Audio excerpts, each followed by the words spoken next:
Nick, where exactly are we and what goes on here? We're in Gaydon, the pioneering hub of engineering for Land Rover.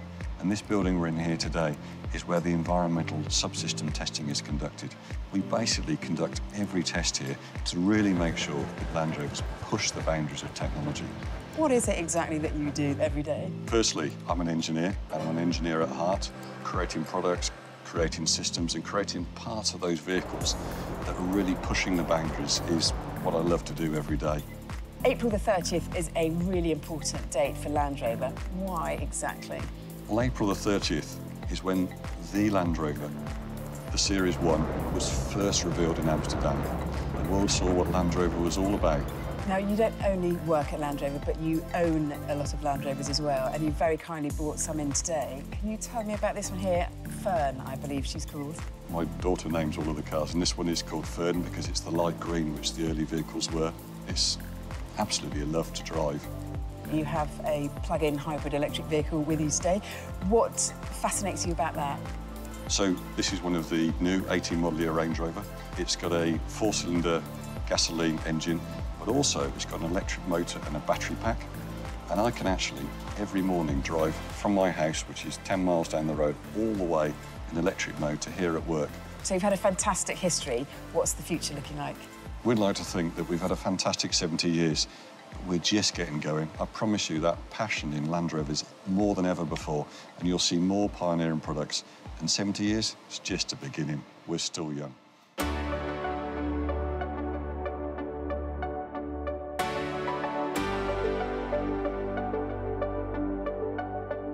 My name is Ian Lowe, and I manage a team to explore and investigate materials.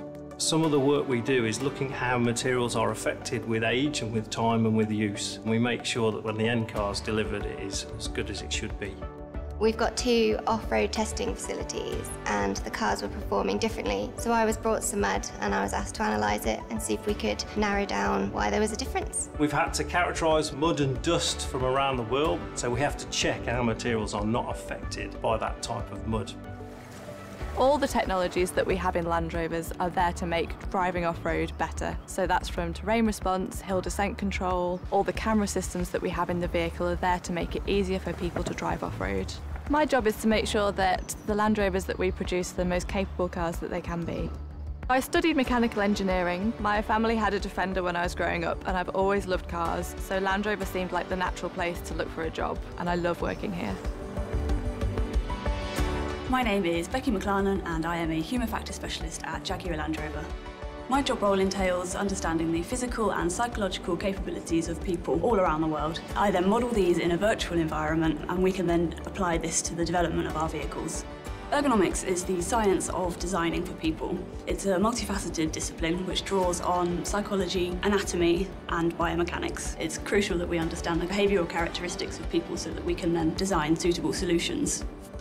We use virtual technology, for example motion capture, as part of a user-centred design approach. This means that we can assess vehicles very early on in the design phase when it's much easier to make any changes. Initialising the steering. Engaging auto drive. At the moment we're discovering what challenges there are with self-driving. Autonomy will help shape the futuring of Jaguar Land Rover because we're hoping to take away the more stressful bits of driving that you don't enjoy. From the very first bit, from writing the code to researching about it and then actually implementing it on a car and then seeing it work is absolutely exciting. Eventually that goes out to be tested on road. It's so fulfilling to see the car doing what you're asking it to do through the software. I think engineers from 1948 would be amazed at what the technology today is capable of doing. They'd be slightly scared to see a machine being so much in control, but I think ultimately they'd be absolutely amazed at what we've achieved as an industry.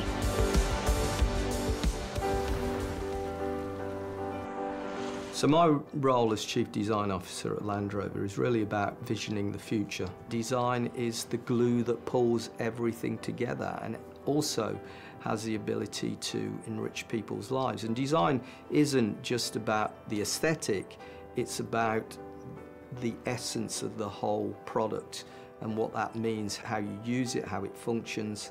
Yeah, how it looks is clearly fundamentally important because that's what attracts you to it in the first place. For me, it's about creating products that truly resonate on an emotional level with our customers. People literally fall in love with our vehicles. They have an emotional attachment with them.